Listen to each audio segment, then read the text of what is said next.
évidemment Teddy Folenfant qui organise cette magnifique exposition. Olivier Talon m'a dit qu'il n'était pas au courant que son œuvre serait exposée aujourd'hui.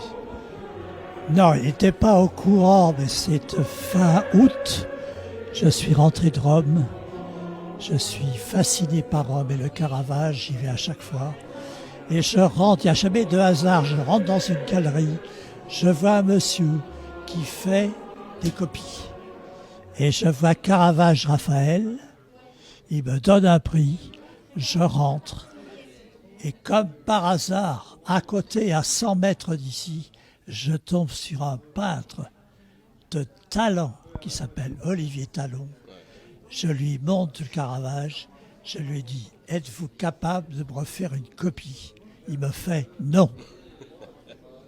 Il me rappelle le lendemain et il me fait « J'accepte le défi ». Et voilà ce que vous avez, le Caravage. Qui ne connaît pas le Caravage? Mythique, mort à 39 ans, alcoolique, tueur, la totale. C'est incroyable parce que justement il y a le film qui va sortir fin décembre. Le 28 décembre. Mais les planètes, comme dit Olivier, elles sont avec nous. C'est incroyable. Le Caravage, c'est l'idole même. Tout le monde en parle.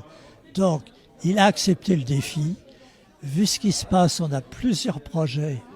On a le droit de faire des copies du Caravage en fonction d'un certain nombre de normes.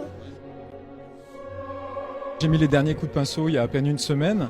Le vernis n'est pas tout à fait sec, effectivement, mais bon, pour les besoins de l'exposition, effectivement, il fallait pouvoir l'accrocher.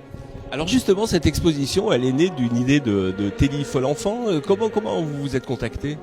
Alors peut-être que ce serait à Teddy de raconter l'histoire, mais c'est vrai que Teddy est allé à Rome, il est amoureux de Caravage. Et donc en rentrant dans les galeries, là-bas, il a vu des copistes du Caravage. Et évidemment, quand c'est à Rome, les prix sont démesurés, évidemment. Et vraiment par hasard, en voyant une de mes expositions ici à l'Île-sur-la-Sorgue, il s'est dit peut-être qu'il faut que je rencontre ce peintre, parce que peut-être qu'il serait capable de me faire une copie de Caravage.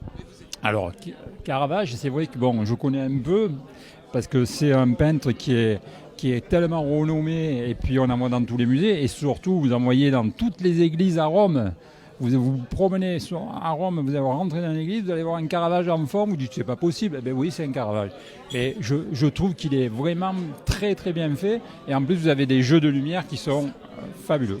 Les jeux de lumière, le clair-obscur. Caravage est connu pour les jeux de lumière. Hein. C'est les petites ombres, c'est ce qu'on voit, c'est les petits détails. Quoi. Une exposition tout à fait étonnante de voir une copie de Caravage. Une copie qui vaut tous les regards, et c'est extraordinaire, c'est merveilleux, et c'est d'autant plus intéressant que l'on sait que c'est une copie, et à partir de là, on va y chercher aussi autre chose, tout en ayant à l'esprit l'œuvre originale qui est sublimissime.